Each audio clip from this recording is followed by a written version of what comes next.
Anh em nhìn cảnh này thử đoán xem chuyện gì đang xảy ra. Những pha xử lý khó tin, những tình huống tưởng nhỏ mà suýt thành va chạm lớn, tất cả đều diễn ra ngay trước mắt. Coi đến cuối anh em sẽ hiểu vì sao chỉ một khoảnh khắc mất tập trung là đủ xảy ra chuyện. Nếu thấy video hay và hữu ích, nhớ để lại một comment chia sẻ ý kiến của anh em, bấm đăng ký kênh và theo dõi để không bỏ lỡ những tình huống thực tế như thế này nhé. Anh em nhìn cảnh này mà thấy hồi hộp thật. Giữa đoạn đường hẻo lánh chỉ có chiếc xe tải chở hàng nặng đang bò từng chút một qua con dốc. Vậy mà phía sau có mấy xe nôn nóng quá, bất chấp vạch vàng liền mà lấn hẳn sang làn ngược chiều để vượt. Nhìn từng chiếc một nối đuôi nhau mà anh em thử nghĩ xem, chỉ cần một con xe chạy ngược lại là thành chuyện liền. Mọi thứ mong manh đúng kiểu chỉ lệch một nhịp là đổi đời. Vậy mà ai cũng cố chen lên. Rồi anh em coi tiếp sẽ thấy, đầu tiên là container đỏ, kế đến container vàng, rồi cả dãy xe phía sau cũng lao theo, như thế ai chậm một nhịp là mất phần. Khúc này rõ ràng vạch vàng liền kéo dài cả đoạn, biển báo thì đặt ngay trước mặt.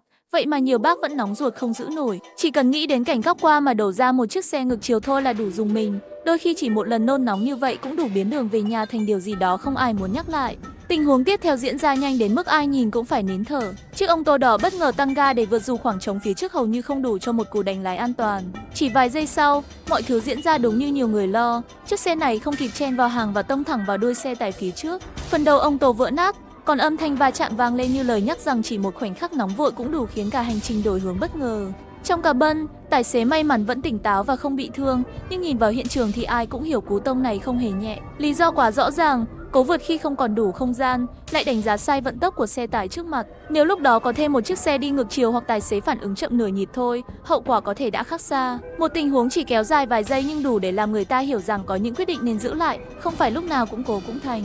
Nhìn vào cảnh này là anh em hiểu ngay vì sao cả đoạn bị nghẽn cứng. Đường thì nhỏ mà hai xe tập lái lại đỗ chặn luôn cả hai làn, mỗi xe đứng một kiểu, thành ra chẳng còn chỗ nào để phương tiện khác lách qua. Điều khó hiểu là trong xe đều có thầy ngồi kèm, vậy mà lại để học viên đỗ ngay giữa đường như thế. Xe gắn can tiến tới phải đứng lại chờ, chỉ cần một bên chịu nhích chút là thông ngay, vậy mà cứ để nguyên y như thế khiến cả đoạn nhìn mà ngứa mắt. Ngồi xem lại mới thấy rõ cái sai nằm ở cách dừng xe quá chủ quan, chiếm hết mặt đường mà không nghĩ đến dòng xe phía sau. Hai xe đứng song song như vậy chẳng khác nào cố tình tạo điểm nghẽn, xe sau muốn di chuyển cũng không có đường mà vượt. Chỉ cần chọn vị trí đỗ hợp lý hơn hoặc nhường nhau một nhịp thôi là chẳng ai phải bực mình, đằng này lại thành tình huống giờ khóc giờ cười. Nhiều khi chỉ một quyết định nhỏ cũng đủ cho anh em thấy đường thông hay tắc nó khác nhau thế nào. Tình huống này xem lại mà anh em thấy rợn thật. Xe ben và xe trắng đã chạm nhau rồi nhưng chiếc ben vẫn tiếp tục đẩy chiếc xe nhỏ thêm một đoạn dài. Trong xe trắng còn có người đưa tay ra cầu xin dừng lại, chứng tỏ họ đã quá hoảng. Điều khó hiểu là lúc đó tài xế Ben có biết va chạm hay không, hay xe trắng nằm đúng điểm mù khiến tài xế không nhận ra. Dù lý do nào thì cảnh xe lớn đẩy xe nhỏ sát mép đường như thế cũng khiến ai nhìn vào đều lạnh gáy, nhất là trên đoạn đường đông phương tiện. Khi xem kỹ lại, anh em sẽ thấy nếu tài xế Ben biết va chạm mà vẫn giữ ga thì hành động này cực kỳ nguy hiểm. Còn nếu không biết thì việc kiểm soát điểm mù rõ ràng có vấn đề. Xe nhỏ bị kẹt sát bánh Ben chỉ cần lệch thêm chút nữa là hậu quả khó đoán. Những tình huống kiểu này luôn cho thấy chỉ một khoảnh khắc thiếu quan sát cũng đủ biến đoạn đường bình thường thành cảnh hỗn loạn. Còn người trong xe chỉ biết bám chặt hy vọng mọi thứ kết thúc nhẹ nhàng hơn họ tưởng. Ở đoạn này đường đang đông mà chiếc xe khách màu vàng lại có pha xử lý khiến ai xem cũng khó hiểu. Xi nhan thì bật một hướng nhưng ngay sau đó tài xế đè thẳng lên vạch xương cá để lao sang làn bên kia, giống kiểu muốn chọn đường nào thì chọn, không quan tâm luồng xe phía sau đang di chuyển thế nào. Trên đoạn đường đông như vậy, một cú đánh lái sai nhịp thôi là xe phía sau không kịp trở tay, và chỉ cần tưởng tượng cảnh đó xảy ra là đủ để anh em thấy tình huống này dễ dẫn đến chuyện chẳng ai muốn nhắc lại. Xem kỹ lại mới thấy xe khách không chỉ lấn vạch mà còn chuyển hướng theo kiểu bao hết mặt đường, khiến các xe phía sau phải giáp phanh liên tục để tránh va chạm. Trong dòng xe dày đặc, việc một phương tiện lớn tự ý đổi hướng như vậy chẳng khác nào tạo điểm nguy hiểm di động. Chỉ cần tài xế giữ đúng làn và chờ khoảng trống hợp lý thì đâu đến nỗi làm cả đoạn náo loạn. Nhiều lúc chỉ một thao tác nhỏ cũng đủ để anh em hiểu vì sao chuyện đơn giản lại hóa phức tạp như thế. Nhìn lại đoạn này anh em sẽ thấy chiếc xe Ben có biểu hiện khá lạ.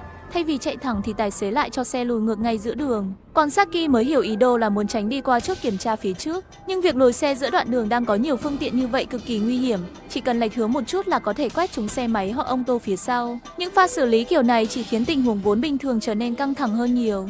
Phía trước lúc này còn có xe của lực lượng chức năng đang theo sát, nên chuyện chiếc Ben tìm cách thoát gần như không thể. Xe nặng mà lồi gấp như thế thì góc quan sát bị hạn chế. Tài xế phía sau cũng khó đoán hướng di chuyển, rất dễ tạo ra va chạm không đáng có. Chỉ cần tài xế chọn cách hợp tác và xử lý đúng quy định thì mọi chuyện đã nhẹ nhàng hơn. Đôi khi chỉ vì cố né một khoảnh khắc mà tự đẩy mình vào tình huống rủi ro chẳng ai muốn gặp.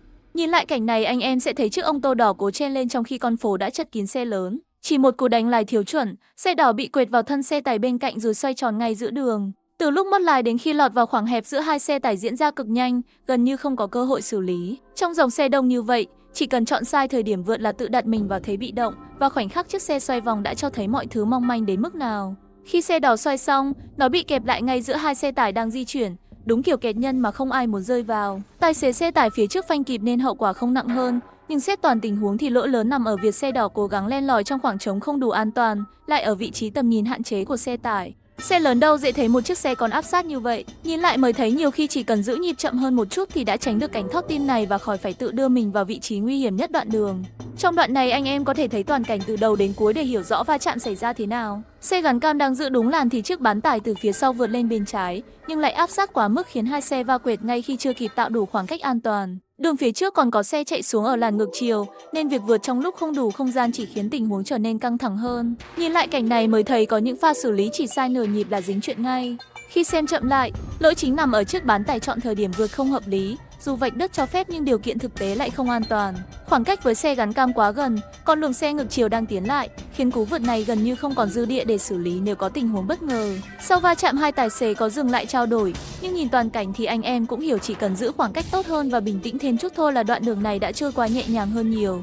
Ngay đoạn ngã tư này, anh em nhìn sẽ thấy hai chiếc xe ben cùng muốn rẽ vào một hướng, nhưng chẳng bên nào chịu nhường dù chỉ nửa nhịp. Cả hai tiến vào qua gần như song song, trong khi ngay phía trước là khu vực đang chờ đèn đỏ với rất nhiều xe máy đứng sát nhau. Chỉ cần một chiếc ben già ga hơi mạnh là không biết hàng chục người phía trước sẽ bị cuốn vào tình huống thế nào. Nhìn lại cảnh này mới thấy chỉ vì một chút hơn thua mà cả tuyến đường suýt trở thành điểm nóng không ai muốn chứng kiến. Điều đáng nói là cả hai xe ben đều có kích thước lớn, góc qua hẹp mà tài xế vẫn cố lấy vào khiến khoảng cách giữa hai xe gần như chạm nhau. Người đi xe máy gần đó hẳn cũng thót tim vì chỉ cần lệch hướng một chút là hậu quả rất khó lường.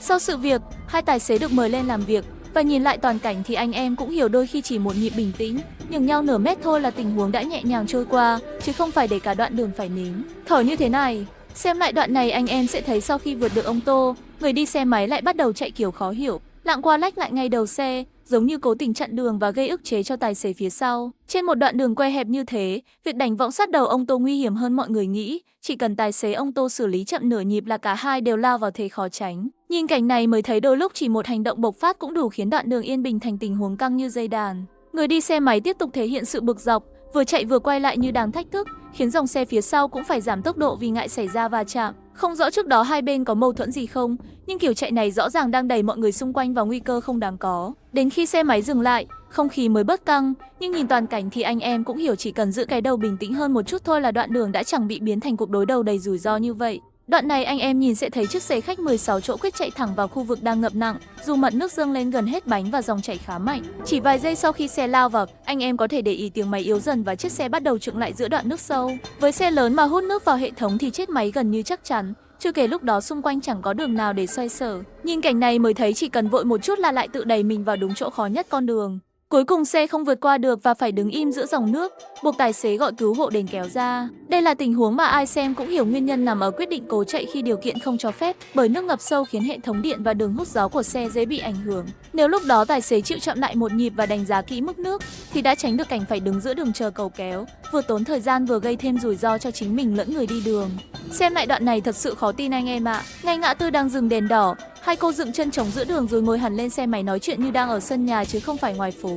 Xe xung quanh liên tục chạy qua nhưng cả hai vẫn giữ nguyên vị trí, không để ý mình đang đứng đúng chỗ giao cắt đông nhất. Chỉ cần một xe phía sau thắng không kịp là đủ thành tình huống giật mình cho cả hàng dài phía sau. Mà nhìn cảnh này cũng hiểu đôi khi sự vô tư quá mức lại dễ đưa người khác vào thế khó xử. Ở góc này anh em sẽ thấy rõ hai chiếc xe máy đứng chắn ngay lối rẽ, khiến những người đợi đèn không biết dịch đi đâu cho an toàn. Tài xế ông Tô và xe máy xung quanh phải giảm tốc liên tục vì sợ quẹt chúng, nhất là lúc đèn sắp chuyển xanh khi dòng xe bắt đầu dồn lên. Điều đáng nói là chỉ cần dắt xe sang lề một chút thôi thì chẳng ai phải khó chịu, nhưng vì đứng ngay giữa đường nên cả đoạn ngã tư trở thành điểm nghẽn nhỏ. Những khoảnh khắc tưởng chừng vô hại như vậy đôi khi lại khiến người khác phải nơm nớp lo ngại. Vừa xem xong cảnh hai bà cô đứng giữa ngã tư tâm sự, chuyển qua đoạn này anh em lại gặp thêm hai cô gái dựng xe ngay giữa đường để nói chuyện tiếp. Nhìn góc quay thấy rõ cả hai đứng đúng đoạn qua, nơi các xe đang ôm góc nên tầm nhìn vốn đã hạn chế. Chỉ cần một chiếc xe máy ông qua hơi rộng hoặc một ông Tô đánh lái gấp là cú va chạm xảy ra ngay. Đoạn đường đông như vậy mà dừng xe giữa chỗ nguy hiểm thế này thật sự khiến người xung quanh chỉ biết thở dài, vì đôi khi sự vô tư quá mức lại tạo ra những tình huống khó đoán.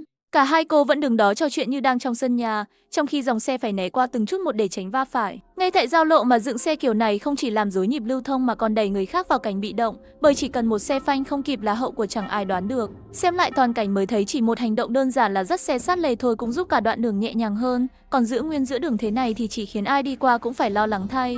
Đó, xem lại từ đầu đến cuối anh em cũng thấy rồi, chỉ một khoảnh khắc xử lý thiếu bình tĩnh là cả đoạn đường thành tình huống thót tim ngay. Mỗi vụ việc đều để lại một điều gì đó để anh em mình rút kinh nghiệm. Còn đúng sai thì mời anh em vào phần bình luận chia sẻ quan điểm nhé. Biết đâu góc nhìn của anh em lại giúp nhiều người lái xe an toàn hơn. Nếu thấy video hữu ích đừng quên để lại một like, bấm theo dõi và đăng ký kênh để cùng xem tiếp những tình huống thực tế đầy bất ngờ ở các video sau.